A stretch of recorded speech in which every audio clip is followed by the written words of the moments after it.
दीपक देता है रोशनी फैलाने की प्रेरणा, फलदायी वृक्ष देता है देने की प्रेरणा, मधुबन देता है महकते रहने की प्रेरणा, महान व्यक्ति देते हैं जीवन जीने की प्रेरणा। आओ प्रेरणा से दें हम सभी को प्रेरणा।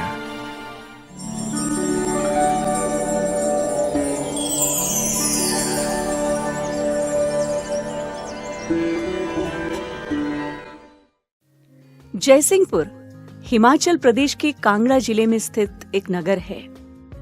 कांगड़ा के राजा जयसिंह के नाम पर इस शहर का नाम जयसिंहपुर रखा गया है। यह नगर व्यास नदी के किनारे बसा हुआ है। जयसिंहपुर के ब्रह्मा कुमारीज ईश्वरीय विश्वविद्यालय की मुख्य संचालिका है आदरणीय राजयोगिनी सपना दीदी जी। आपका जन्म 1983 में हिमाचल प्रदेश के नगरोटा बगवा में हुआ।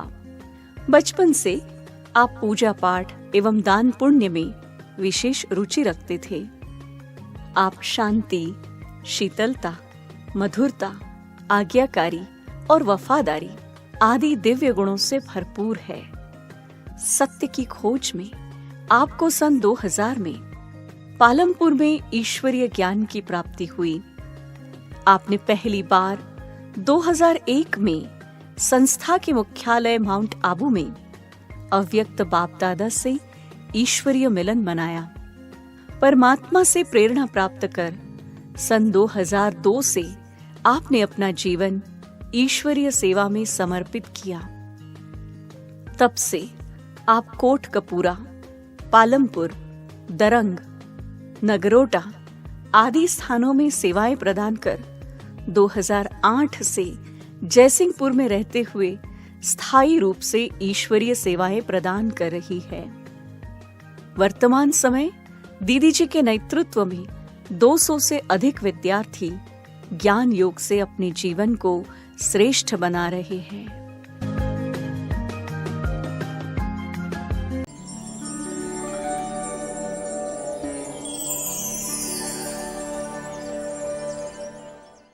बचपन में ही पूजा पाठ का बहुत शौक था। माता पिता ने छोटी आयु में ही हमें पूजा करना घर में ही सिखाया था। हम 4 भाई बहन हैं, 2 बहनें 2 भाई, और बड़े ही भाग्य की बात है कि हम दोनों बहनें समर्पित हैं और दोनों भाई जो हैं वो फुल सहयोगी हैं। माता पिता योगी हैं और एक बहुत अच्छा छोटा सा परिवार है।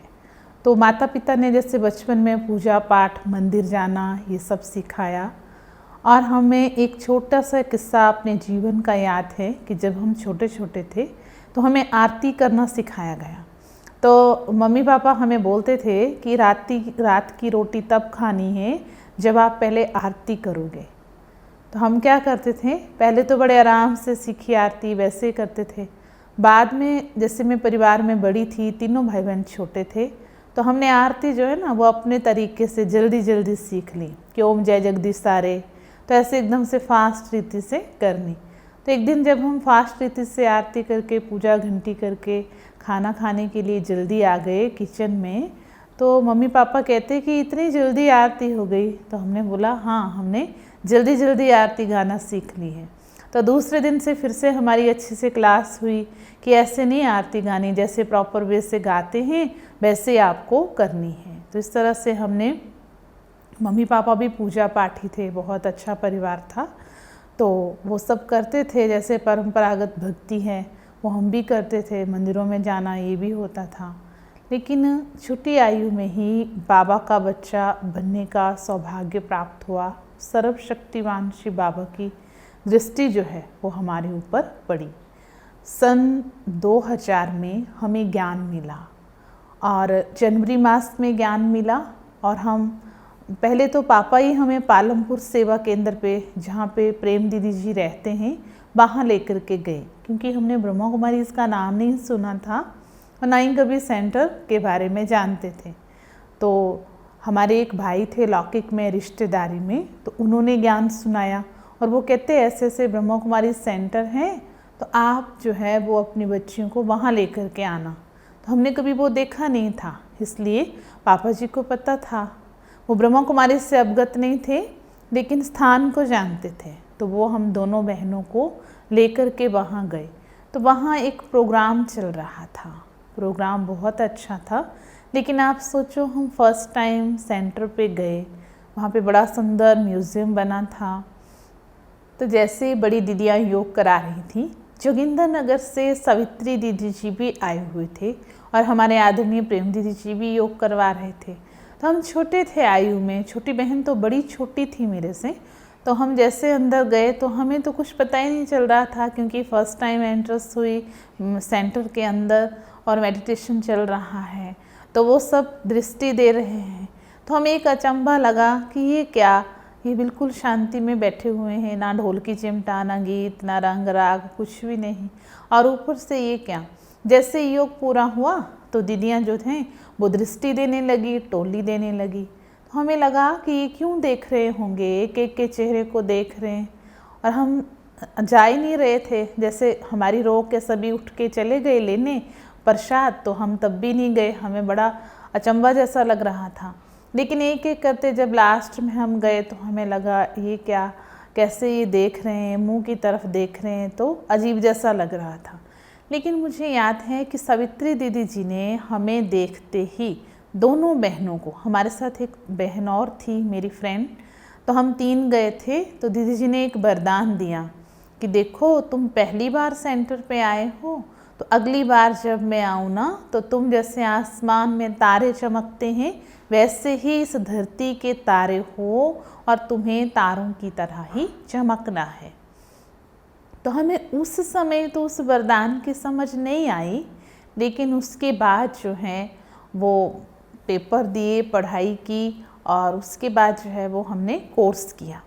कोर्स जो है वो दरंग में किया, क्योंकि पालमपुर नगरोटा बगवा के पास में गांव है पठियार, हमारा लौकिक घर वहाँ पे है।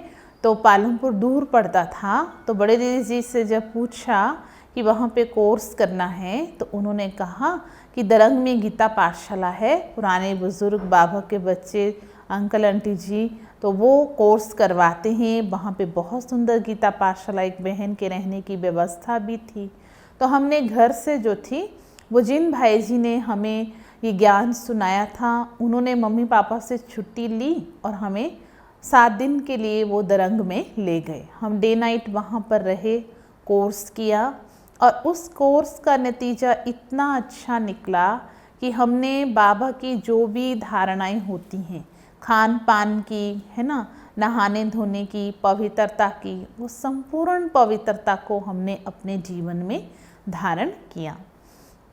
7 दिन के बाद जब हम लौकिक घर में आए, तो घर में मम्मी पापा देखने लगे ये क्या हो रहा है, बाहर की मिठाई नहीं खा रहे, टॉफ़ी नहीं खा रहे, है ना, बाहर की कोई चीज़ नहीं ले रहे, और इवन लहसुन प्याज भी छोड़ दिया। तो शुरू में तो उनको खेल लगने लगा कि जैसे छोटे बच्चे कुछ सीख करके आए हैं तो बहुत अच्छा है ना, अच्छी चीज़ है। लेकिन धीरे धीरे धीरे उनको ये बंधन लगने लगा। तो 3 साल की पढ़ाई थी कॉलेज की, मैंने ग्रेजुएशन की। उसके बाद जो है वो लास्ट ईयर में जैसे पहुँचे तो पेपर आने शुरू हो गए। लौकी की तरफ से भरपूर पेपर आए। पहले तो मन में कोई विचार नहीं था कि सेंटर पे जाना है, समर्पित होना है, टीचर बनना है, ऐसा कोई मन में विचार नहीं था। लेकिन बाबा कहता है ना कि बच्चे संबंधों से वैराग कब आता है, जैसे दुनिया में बोलते हैं ना हम शमशानी वैराग, उसी तरह से जब संबंधों से हमें दुख मिलता है तो हमें वैराग भी आता है। तो जब लास्ट ईयर चल रहा था तो लौकिक में सभी को लग रहा था कि ये लहसुन प्याज नहीं खाती, बाहर की चीज़ें नहीं खाती। तो जो भी रिश्तेदार आते थे ना, तो माता पिता को बहुत उकसाते थे कि कैसे सोसाइटी में डाल दिया, कहाँ भेज रहे हैं, क्यों भेज रहे हैं। इससे पहले क्या था कि सन 2000 में जैसे ज्ञान मिला तो लास्ट 31 दिसंबर का सेवा का टर्म था और हम लोग जो हैं वो बाबा मिलन में गए। तो मम्मी पापा पहले तो छुट्टी नहीं दे रहे थे, बड़ी मुशक्क़त हुई। फिर उन्होंने, माँ से तो छुट्टी मिल गई, पापा से मुश्किल से छुट्टी मिली, और रामपाल भाई जी जिन्होंने मुझे ज्ञान में चलाया था, वही उनसे छुट्टी ले करके उन्होंने ही रिजर्वेशन करवा दी थी और हम मधुबन बाबा मिलन में चले गए। बाबा से जब मिले तो इतनी कशिश, मैं बताऊं, पूरी पूरी रात में सोती नहीं थी। वहाँ देखा कि डर भी नहीं लगता, ऐसे हम घर में अकेले बाहर निकलने से डरते थे, लेकिन चारों तरफ लाइट्स और जितने स्लोगन मधुबन में जिस कॉम्प्लेक्स में जाते थे जहाँ जो स्लोगन होता था, मैं एक बहुत बड़ी डायरी लेकर के गई थी और वो पूरी की पूरी डायरी भर के लेकर के आई। इवन जब घूमने गए ज्ञान सरोवर में, ऊपर पांडव भवन में, वहाँ के भी जितने स्लोगन थे मैंने लिखने। दिन भर ज्ञान योग करना, दीदियों के संग सेवा भी करनी और रात को 1-1:30 बजे तक अकेले जाग जाग कर वो सारे स्लोगन लिखने। इतना उमंग, इतना उत्साह। इससे पहले जो था ना, वो ब्रह्मचर्या, प्योरिटी क्या होता है इसकी नॉलेज नहीं थी, बिल्कुल भी नहीं थी, है ना। और दूसरा, ब्रह्मा कुमारी शादी नहीं करती, ये भी बिल्कुल ज्ञान नहीं था। लेकिन वहाँ जाकर के देखा, दीदियों से पूछते थे कि इतनी सारी बहनें, तो जब सबसे अनुभव सुना कि सब बाल ब्रह्मचारिणी बहनें हैं, इन्होंने लौकिक पढ़ाई पढ़ कर के अपना जीवन जो है वो ईश्वरीय सेवा में लगाया है, तो उन्हें देख करके ये उमंग आया कि मुझे भी ऐसा ही बनना है। तो आते जो है वो मम्मी पापा के पास पहुँचे तो माँ कहती, तेरे आने से पहले मुझे एक स्वप्न हुआ था। तो स्वप्न में क्या देखा कि हम तेरी शादी की बात कर रहे हैं और तू मना कर रही है, और मैंने तुझे स्वप्न में बहुत ज़ोर से थप्पड़ मारा। और उन्होंने वैसी परीक्षा ना आते लेनी शुरू कर दी। 7 जनवरी को मैं घर में पहुंची, 7 जनवरी 2001 को, और दादाजी सारा परिवार बैठा हुआ था। ठंड के दिन थे, बर्फ़ पड़ी हुई थी बाहर पहाड़ों पे, और उस दिन बहुत सर्दी थी और चूल्हा जलाया था, सभी बैठे थे। तो मम्मी ने वो बात छेड़ दी कि भाई ऐसे ऐसे मैंने ये स्वप्न देखा, और दादाजी एकदम से कहते कि भाई अब तो तेरी शादी करनी है। तो मैंने एकदम से मना कर दिया कि शादी तो मुझे करनी नहीं है। तो मम्मी कहती, मैंने स्वप्न में भी यही देखा था कि तू ऐसा बोल रही है, तो मैंने ज़ोर से थप्पड़ मारा था और मेरा मन आज भी वही कर रहा है, लेकिन मैं सोच रही हूँ तू इतने दिनों के बाद घर में आई है तो आते ही थप्पड़ क्यों मारूं। तो इस तरह से फिर उनको थोड़ा सा वहम तो हो गया कि शायद ये शादी ना करे। तो आए दिन कोई ना कोई ऐसे छेड़खानी करता था, भाई रिश्ते की बात ये वो। तो ये सारा लंबा समय तक चलता रहा और 2-2.5 साल तक उन्होंने, जब तक ग्रेजुएशन नहीं हुई तब तक वो आए दिन ऐसे ऐसी बातें करते थे। लेकिन जब वो जितने ताने मारते थे, बाबा के प्रति प्यार लगा बढ़ता गया। और एक दिन ऐसा आया, फिर 15 दिसंबर सन 2002 का वो दिन भी आया कि मम्मी पापा ने वो शादी की बात फिर से रखी। और पंजाब कोटकपुरा सेंटर से बलजिंदर भाई थे, तो अब तो उन्होंने शरीर छोड़ दिया। वो आते जाते थे हमारे घर में, उनका आना जाना था बिजनेस के सिलसिले से। तो उनके आगे ये बात रखी कि देखो भाई जी, आप तो लड़के हैं, कुमार हैं, कोई बात नहीं, लेकिन ये लड़की है, शादी के लिए मना करती। हमारे ख़ानदान में ऐसा कभी नहीं हुआ और सारे लोग हमें बातें करते हैं, और घर की बड़ी बेटी ऐसे करेगी तो छोटे बच्चे क्या सीखेंगे। तो उन्होंने जब ये बात उनके आगे रखी तो वो जो है ना, वो उनको फिर वो समझाने शुरू हो गए। और भाई जी ने बड़ी युक्ति से मम्मी पापा को कहा कि भाई देखो, आपके लौकिक में तो 4 बच्चे हैं, तो घर का काम कितना होता है, बहुत थोड़ा सा।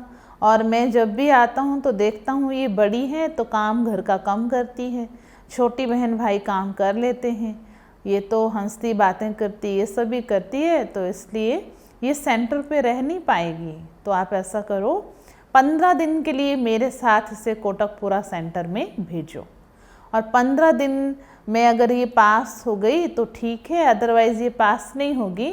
और ये 15 दिन से पहले ही बोल देगी कि सेंटर की इतनी सेवाएं, इतना स्थूल सेवा, स्थूल काम मेरे से नहीं हो पाएगा, तो फिर मैं इसे वापस ले आऊँगा और आप इसकी शादी कर देना। तो मम्मी पापा को तो अंदर से पता था ना, क्योंकि भाई जी तो कभी कभार आते थे, तो उनको क्या पता था अंदर से कि भाई इसका क्या मन है। मम्मी पापा को लगा एक बार जाएगी तो ऐसे आने वाली तो नहीं है, और इसका लक्ष्य भी तो पक्का है कि बनना भी मुझे ब्रह्मा कुमारी है, शादी नहीं करनी। तो माता पिता बहुत दुखी हुए, और आप सच माने रात को 10 साढ़े 10 बजे से लेकर के 1:30 बजे तक ये सीन चलता रहा। और 1:30 बजे भाई जी ने बोला मैंने सुबह जाना है और इसे भेज देना। तो डैडी जी तो सो गए। दूसरे दिन उनकी मीटिंग थी बिजनेस की, वो की और बस दूसरी रात चल दिए। लेकिन क्या हुआ कि वो पूरी रात मैं मम्मी रोते रहे अपने अपने कमरे में। मुझे भी जाने का तो मन में था ही नहीं ना कि उनको छोड़ करके भी जाना है कभी। लेकिन तीसरे दिन जो था वो सुबह मैं उनके साथ कोटकपुरा सेंटर चली गई। पूरा रास्ता ना कुछ खाया ना पिया, पूरा रास्ता रोते रहे। हाँ, बहुत दुख था मन में, कभी उनके बिना कभी गए भी नहीं थे, है ना, सदा ही साथ रहे थे बचपन से। लेकिन रात को 10:30 बजे बहुत बारिश, दिसंबर मास था, दिसंबर की 15 तारीख थी और बहुत बारिश थी उस दिन, और हम रात्रि 10:30 बजे कोटकपुरा सेंटर में पहुँचे। वहाँ पे इतना बड़ा सेंटर, बाबा का घर, लेकिन वहाँ पे मेरी पालना, मुझे बहुत स्नेह प्यार, मैं बहुत भाग्यशाली हूँ कि वर्तमान समय में जो पंजाब जोन के इंचार्ज हैं हमारे आदरणीय प्रेम दीदी जी, मैं उनके पावन सानिध्य में रही। मुझे उन्होंने बहुत स्नेह भरी ममतामयी पालना दी। दीदी जी रात्रि को मुझे आधा पौना घंटा अपने पास बिठा करके स्पेशल क्लास करवाते थे। जब मैं कोटकपुरा सेंटर में रहती थी तो तब भी अंदर से ये नहीं था कि परमानेंट रह ही जाऊंगी सेंटर पे। लेकिन तब मम्मा की नई नई बुक निकली थी, जगदम्बा सरस्वती, और मैंने वो बुक पूरी रात लगा करके पढ़ी। और उस किताब को पढ़ने के बाद समर्पित जीवन क्या होता है उसके प्रति जो है वो मन में एक बहुत अच्छी आश और विश्वास जागा, और मन में यही संकल्प आया कि मुझे जीवन जो है वो ऐसा ही बनाना है। वैसे तो देखो ये स्टोरी बहुत लंबी चौड़ी है, क्योंकि पिछले 22 वर्षों का ये अनुभव घंटों में कैसे सुना सकते हैं, लेकिन फिर भी ये कहना चाहूँगी कि बाबा ने बहुत अच्छी पालना दी। एक बार शीला दीदी जो मंडी सेवा केंद्र के इंचार्ज हैं, वो हमारे पास पालमपुर सेंटर पे आए, तो मैं उनके साथ बहुत अच्छे से घुली मिली और दीदी जी के साथ सेवा की। तो दीदी जी ने मुझे वरदान दिया, हाँ, कि तुम ऐसे ही हंसते रहना, खिलते रहना, और देखना आने वाले दिनों में तुम एक बहुत अच्छी योग्य शिक्षिका बनोगी।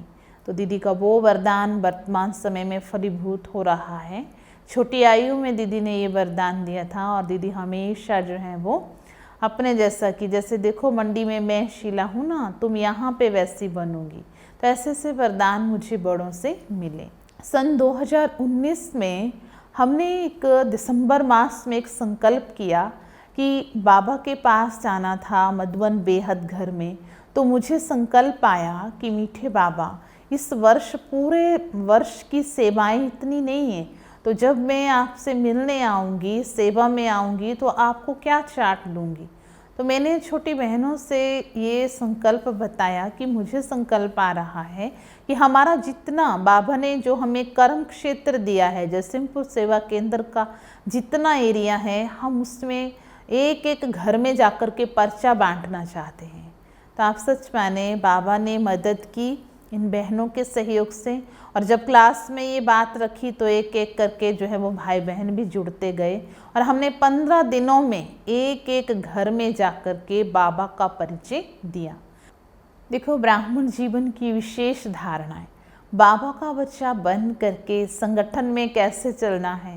मैं बड़ी छोटी आयु की बाबा के घर में आई थी, तो सभी को ऐसा लगता था जैसे छोटा बच्चा है, क्योंकि मेरे जहाँ मैं पालमपुर सेंटर पे रही तो वो सब दीदियाँ बड़ी थी, आयु में बहुत बड़ी थी, है ना। बड़े दीदी को तो आयु अभी 70 वर्ष है, तो मैं बिल्कुल छोटी जैसी थी। तो तब भी मैंने अपने अंदर एक शेरनी शक्ति का रूप, हाँ, दीदी ये कहते थे कि कभी भी अपने को कन्या या कुमारी नहीं समझना है। हाँ, जैसे कि माँ कहते हैं ना, तो आपको माँ बन करके रहना। जब अपने को मातृशक्ति अनुभव करोगी, माता माँ का अनुभव करोगी, तो क्या होगा, तुम्हें सभी जो है वो उस निगाह से देखेंगे, और ऐसी कोई समस्या जो है वो फील्ड में, कर्म क्षेत्र में नहीं आएगी। और वही चीज़ जो है वो जब बड़े वरदान देते हैं ना, तो सचमुच में वो चीज़ें अपने अंदर आती हैं। तो इतनी छोटी आयु में जैसे सेंटर पे आए, तो सेवा का मौका भी अकेले अकेले रहने का ही मिला, चाहे दरंग में, चाहे नगरोटा में, चाहे जयसिंहपुर में, अकेले अकेले रहे। तो जहाँ भी सेवा करने जाते थे तो उनको लगता था जैसे एज छोटी है। लेकिन वो बाबा का बच्चा बन करके एक माँ की ममता वाला गुण, माँ का गुण, विशेष सबको पालना देने का गुण, संगठन को एक मत एकजुट रखने का गुण, ये सारी विशेषताएं जो हैं वो बाबा ने गिफ्ट की हुई हैं। ये बाबा के दिए वरदान हैं, बाबा की दी विशेषताएं हैं। हाँ, सबके प्रति शुभभावना, शुभकामना रखना। हाँ, जैसे बाबा कहता ना कि बच्चे गिरे हुए मना अच्छे को तो सभी अच्छा कह ही देते, लेकिन हमें जो उस जिसका स्वभाव विपरीत है उसको भी अच्छा बनाना, ये सारी क्वालिटी जो हैं, ये विशेषताएं जो हैं वो यज्ञ में बाबा का बच्चा बनने के बाद विशेष रीति से धारण की। वर्तमान समय का श्रेष्ठ पुरुषार्थ है कि जैसे बाबा हमें देखना चाहते हैं कि मेरे मीठे बच्चे गुलगुल बने, फूल बने, है ना, अपने भीतर की सूक्ष्म कमी कमजोरियों को भी ख़त्म करें। अभी हम क्या करते हैं कि एक मास का एक स्व मान लेते हैं। हम सेंटर पे रहने वाली बहनें भी और सभी स्टूडेंट्स को भी वही देते हैं और उसके ऊपर डीप चेकिंग करते हैं। तो ये जो जून मास है ये मुक्ति मास चल रहा है, तो हमारा इस मास का सम्मान है मैं मुक्ति दाता हूँ। अब हमने इसकी कमेंट्री क्या बनाई है कि हम बहनें भी और भाई बहन भी खुद की खुद डीप चेकिंग करना, अपने अंदर के जो भी मना नेगेटिव है या व्यर्थ है या अवगुण है उनकी एक लिस्ट बनाओ और खुद ही खुद को उनसे मुक्ति दिलाओ। बाबा से शक्ति लेकर के महसूस कर रहे हैं कि भाई बाबा हमारे अंदर ये जो कमी है, कमजोरी है, सूक्ष्म में कोई अवगुण है या स्थूल है, जो यज्ञ में, संगठन में, ज्ञान में, हाँ, बाबा का मीठा बच्चा, सिकिल्ड बच्चा बनने में कोई भी अवगुण विघ्न है, बाधा है, तो बाबा मुझे उस विघ्न बाधा से मुक्त कर रहे हैं। ये शक्तिशाली संकल्प जो है वो हम करके चल रहे हैं। वर्तमान समय हमारा यही पुरुषार्थ चल रहा है कि एक एक करके हम सर्व कमी कमजोरियों से खुद भी मुक्त बने और अपने सब बाबा के बच्चों को भी मुक्त बनाने के निमित्त बने। सर्व ब्राह्मण कुल की आत्माओं को, ब्राह्मण कुलभूषण भाई बहनों का मेरा दिल से ये संदेश है कि हम सब बाबा की शिक्षाओं को, बाबा की श्रीमत को अपनी परख शक्ति के अनुसार परख करके, हाँ, कि ये भगवान कह रहा है, भगवान की श्रीमत है, उसको फॉलो करें। किसी भी भाई बहन को ना देखें, हाँ, किसी के ऊपर प्रभावित ना हों, लगाव, झुकाव, टकराव, इन संस्कारों से मुक्त बने और बाबा की सर्व शिक्षाओं को अपने जीवन में धारण करते हुए हम बाप समान बने, ताकि हमें माया अपने किसी भी रूप से अपनी तरफ आकर्षित ना कर पाए। ये विशेष संदेश है सभी भाई बहनों को कि बाबा ने जो हमें बचपन से श्रीमत दी, शिक्षाएं दी, उन सर्व शिक्षाओं को अपनी मन बुद्धि में बसाते हुए माया को परखें कि ये माया है या बाबा है और उस स्थिति से उससे बचें। और इसीलिए बाबा ने हमें एक बहुत अच्छा स्लोगन दिया, बहुत अच्छी श्रीमत दी कि बच्चे सी फादर, सी mother, not any brother and sister. So follow father, follow mother, not brother and sister.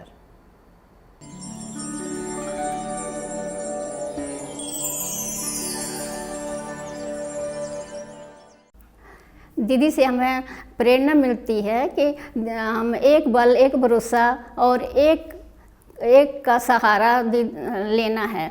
दीदी ने हमें मैं और मेरे का ज्ञान पक्का करवाया, मैं कौन हूँ और मेरा कौन है। दीदी हमारी टीचर, एक अच्छी टीचर ही नहीं है बल्कि वो हमारी गुरु माँ भी है। उन्होंने हमारे जीवन का सर्वांगीण विकास किया है। दीदी जी लव एंड लॉफुल हैं। उन्होंने हमें लव और लॉ का बैलेंस सिखाया है कि कैसे हमें प्यार से भी चलना है और साथ में प्यार देते हुए सभी को लॉ कैसे हम जीवन में मर्यादाओं और अपनी सर्व नियमों को साथ लेकर के चलें।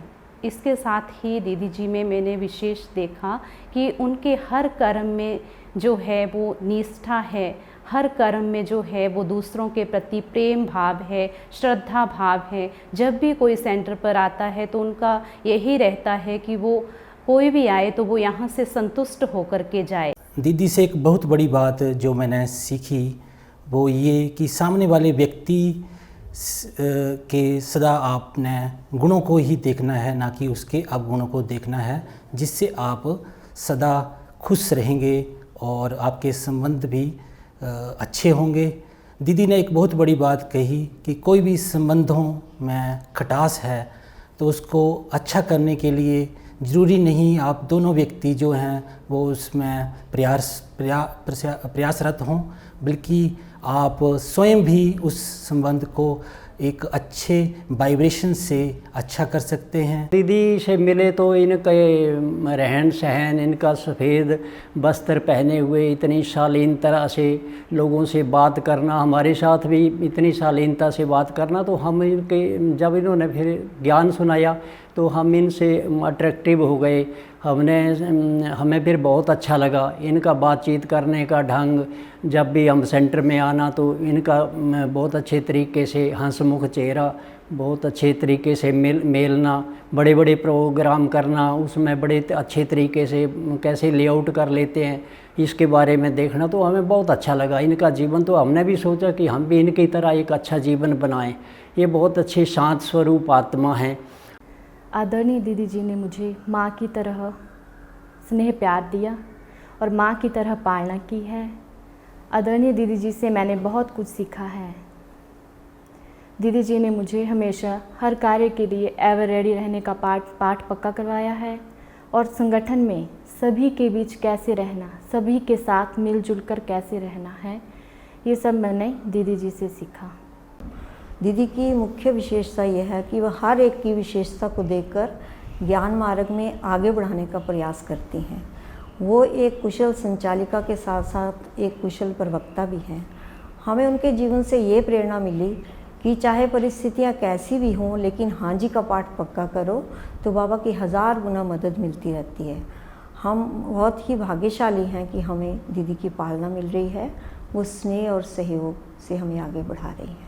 कि संबंध संपर्क से ही मुझे ऐसा बाबा का कुछ अनुभव महसूस हो कि ये साक्षात देवी हैं। और तभी से दीदी के साथ स्नेह प्यार और इतना मतलब दीदी जी की सेवाएं, दीदी के साथ सहयोग, और दीदी जी हमारी जैसा दीदी जी का नाम है वैसा दीदी जी का काम है। और दीदी जी हमारी सेवाओं में जैसे भी हम कहीं बोलते थे दीदी जी यहाँ फलाने गाँव में जाना, मैंने सेवा, दीदी जी हमारा पाठ मतलब हमारी दीदी का पाठ बहुत निश्चय बुद्धि और पक्का। दीदी जी ने हाँ जी का पाठ हो जाया हमेशा, कभी भी दीदी जी ने मना नहीं किया।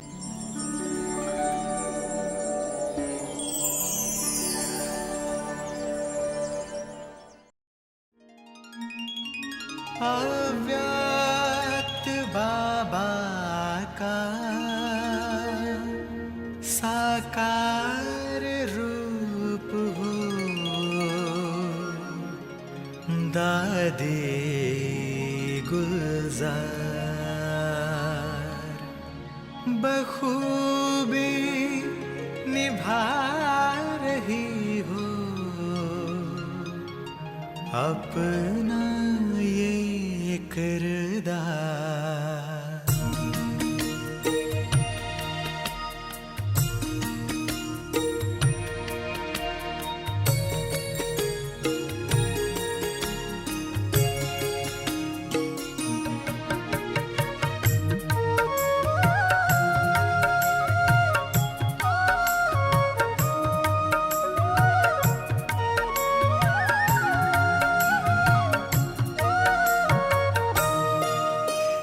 भागीरथी छोटा नंदी तुम सबकी प्राण प्यारी हो।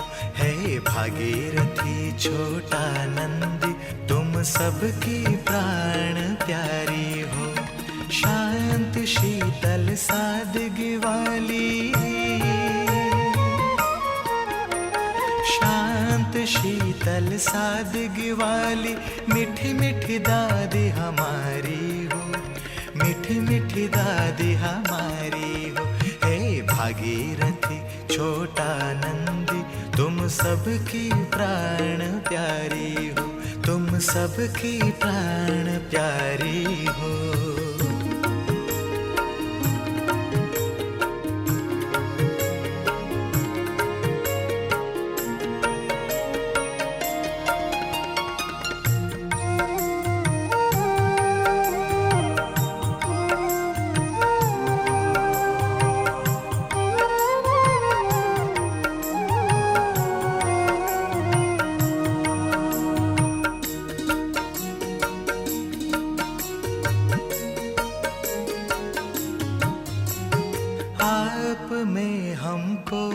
बाबा का होता है दीदार, आप में हमको बाबा का होता है दीदार। रूहानी मुस्कान आपकी